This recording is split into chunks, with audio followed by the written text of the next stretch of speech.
Hey, what's going on everybody? Jordan here and welcome back to another Dead Matter video. In today's Dead Matter video, guys, we're reacting to the development vlog number 7, which I have a feeling, based off of the previous development vlogs, is going to be packed full of features. This is 6 minutes and 30 seconds long, a little bit on the shorter end, but nevertheless, I believe that they are still going to pack this video full of a bunch of new juicy information. Again, new information for me, not for the fans out there who've been following it, but new information for me because I haven't really been following it like I should, like I used to.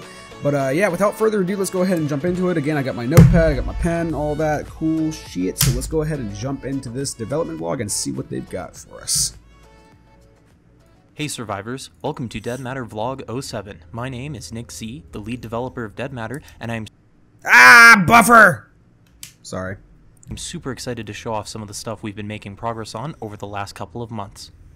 Our lead artist Shirk has been hard at work on adding a batch of new locations to our world. We now have a set of lakeside cabins. These are great spots to check for loot as you navigate through the world. A summer camp, which is the perfect place to stop by and check for some camping supplies. An electrical substation. This substation will act as one of the sources of electricity in our closed alpha map area. A radio station, perfect for broadcast of the sources of electricity. Supplies. An electrical substation. This substation will act as one of the sources of electricity in our closed alpha map area. A radio station, perfect for broadcasting about your male vitality products. A trailer park, just off the highway. Some metal storage warehouses. Another trailer park, as well as some other very minor locations, such as these metal shacks that are scattered around the area.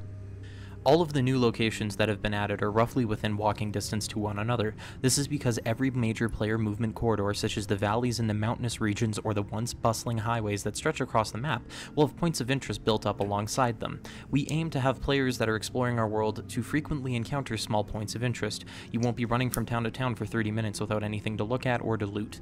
We aim to make our world feel easy to navigate. Markers such as radio towers or billboards can be found near towns, remote locations, and alongside highways.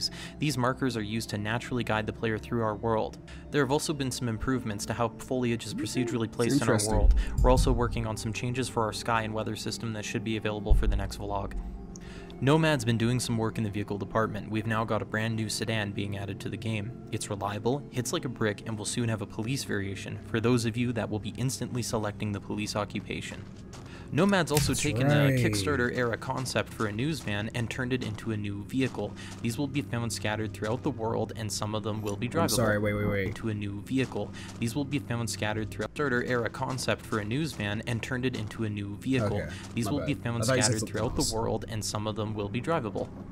He's also created some medical items that will be used in-game. An epinephrine auto-injector, a morphine auto-injector, and a blood type testing kit. Nomad's also created a set of camping tents that can be set up near your camp. They act as storage and a place that you can crawl inside of for protection from the elements. There's also a set of soccer field assets that Nomad has created. The audience really doesn't seem to like being recorded, however. Wait, hold on. I'm sorry. Protection from the elements.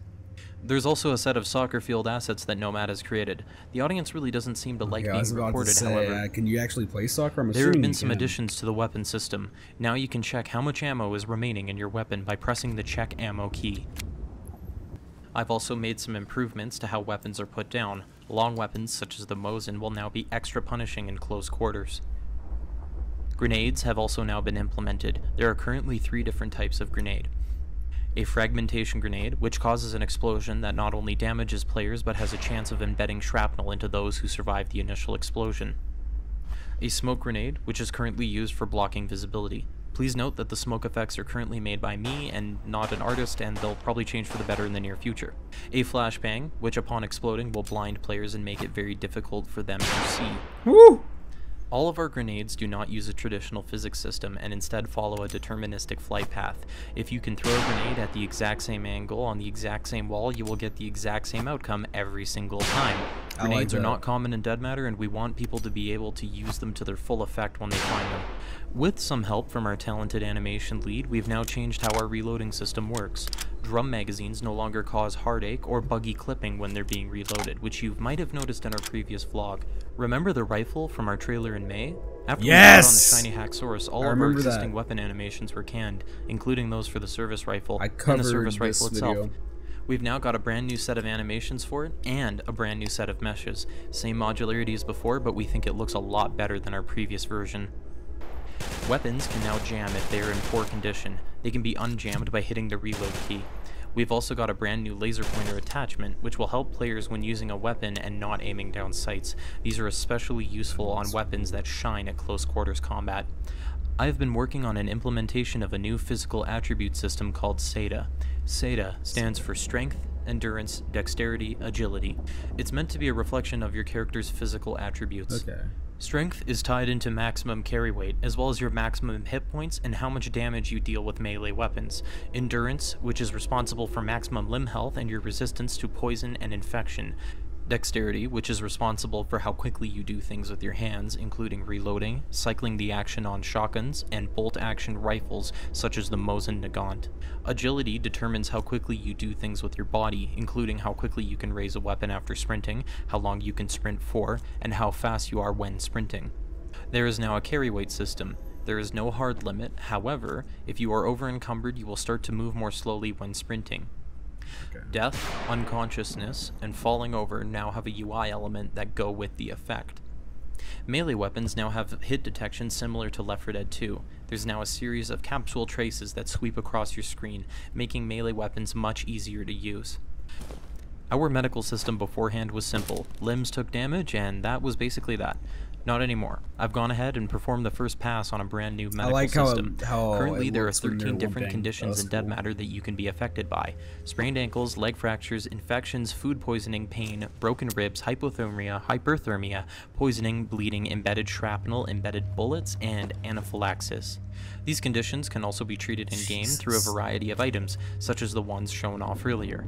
I've also implemented a system that allows you to easily remember your character's blood type. Simply use a blood testing kit and the blood type will be displayed within the medical menu. Want to help out with the project? You can! Show us some love by sharing this video on social media, or you can back the game via Indiegogo. Want to interact with us? Feel free to drop by our Discord or forums. The links are in the description. We're a passionate team, and our goal is So again, the links to all their stuff will be in the description below. Let's just go ahead and jump right into the notes that I took down.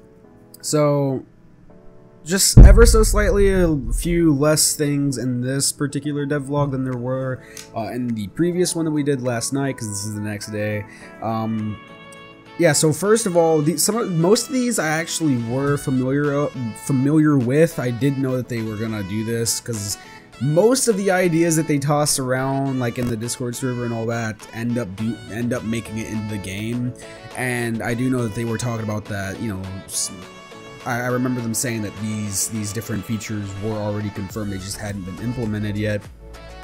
And that is radio broadcasting. So I think I may have actually covered that in a previous video. But yeah, radio broadcasting, that's really cool. So you can actually find radio stations, and I think that it works the same way with like ham radios. I think if you find like a ham radio or something like that, you can actually broadcast from your own base. But if you don't have a ham radio, you of course have to find a radio station. But you can broadcast like with your mic, so you can get on there, you can be like, hey, you know, I got a base set up, I'm trading, you know, weapons and food and supplies and all that, just, you know, my coordinates are this and that, this or that, and it will broadcast it out to, like, I guess car radios, to like CB radios, to just like, you know, handheld radios. It will broadcast it throughout the world for other players to hear. So you can actually, and you don't have to say anything like that, you can be like, hey, if I see any of you, I will kill you, or something. It can be whatever you want to be, or what you can say whatever you want to say. Sorry, through the radios, from my understanding. Another thing that I knew about, that I already knew that they were gonna implement, but I just figured I'd talk about it anyway, is occupations. I really think that the occupation feature, where you can choose like what your character was before the apocalypse, before the outbreak, I think that's a really cool feature, a really cool detail to add there, because different people from different occupations, obviously, are going to have a natural, you know, like a natural skill set, right? You know, they're gonna have a skill set that is relevant to their occupation, if that makes sense. So like a police officer, you know, like a cop is, you know, gonna have more skills with clearing buildings, and is gonna have more skills with firearms and all that than, say, a ditch digger, or say a construction worker, or say a nurse or a doctor. They're gonna have a lot more experience in those particular fields than what, you know, nurses and doctors and construction workers, ditch diggers, all them are going to have. Same way that nurses or doctors, you know, they're going to have more experience with, you know, medicine and health and all that than what, say, firefighters are, say, you know, police officers, you know, will have. So I think that's a really cool feature, a really cool detail. I thought I'd just talk about that, mention that here. Also, just a small, super small, again, I said in the last video, I'm a big fan of like the really small details. Most of the time, the super small details are what sells me on something, right? So for example, in this instance, it's the getting inside of tents. That really intrigues me. Like, and obviously there's other games like DayZ, Miscreated, where you can get inside of, I think you can in DayZ. I think you can in Miscreated. I'm not too sure, but there's other games where you can get inside of tents, but it's like a little button you click. You click like, you know, E or whatever, and you just like teleport inside the tent. It appeared from what we were seeing here that you can actually physically get inside of a tent without having to like press E and go through a fucking loading screen and all that. Have the screen go black and then come back and you're like, you know, kind of like a Minecraft thing where it like fades and then cuts to daylight or whatever. You can actually physically get inside of the tent, and you're safe from like the cold, you're safe from like the rain and all that, from the heat. So I do like that little small subtle detail that you're able to actually physically walk into a tent rather than just clicking a button and just like teleporting inside of it. They have 3 different grenades, it seemed like, although I think there might be 4. He did mention a frag grenade, like a typical grenade, a smoke grenade, and a flash grenade. Obviously we all know what they are. Although I think that they do also have an incendiary grenade, I believe I saw in a last devlog. But yeah, I don't know if they've implemented that or not, but so far he said 3, so frag, smoke, and flash grenades. I do like another small, super small detail is that you can throw items in the exact same, how he was saying, you throw an item at the exact same spot, in the exact same distance, it's gonna hit in the exact same place every single time. So it's not gonna like differentiate. So if you like throw a grenade at like a wall and it bounces off that wall and lands somewhere behind you, if you stand in that exact same spot and you keep throwing that grenade at the same wall, it's gonna keep landing in the exact same spot behind you every single time. I do like that little small detail. Super small detail, but it's one of those details that I really do like. Jammed weapons, so you know, makes it more realistic. An older weapon, a less healthy, I guess, in lack of a better word, a weapon that's, you know, falling apart and all that is more likely to jam than what a, you know, say newer weapon is. So I do like that detail as well. And then also being able to level up your character. I do like that. I like, because I don't believe any other zombie game, and I might be mistaken, the only other zombie game I've really played, like open world wise, not talking about like Left 4 Dead or Dead Island or anything like that, but like open world, would be like Miscreated. And I don't recall you being able to level up your character's like strength, endurance, and all that in Miscreated. So this is something new that Dead Matter is bringing to the table, which I really do like. Now obviously in like other games like Dead Island, you can level up your character and stuff like that, but as far as open world zombie survival games, I don't think any of them have done that, at least maybe not to the same extent that Dead Matter is doing it. So that's something that they're bringing to the table that's new for open world zombie survivals. But yeah, so that's about it. That's about it for this devlog. Pretty good devlog. I do have to say it's probably on like the least interesting side. The previous ones, 6, 5, and 4, they're all 3 extraordinary. They were probably the best. This one was good also, but I feel like maybe 6, 5, and 4 had more information, more intriguing features for me personally.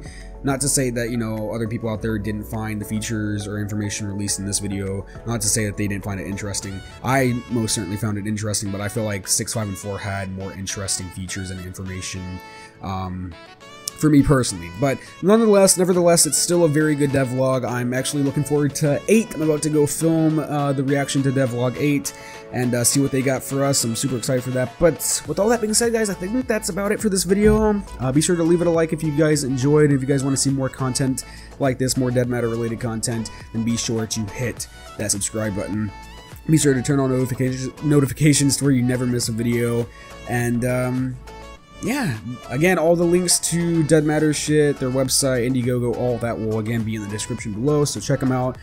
I think it's about 12 days now left until the closed alpha launches, so be sure to go give it a check if you're at all interested in that. But with all that being said, guys, my name is Jordan, and I will see you guys all in the next video. The summer's calling.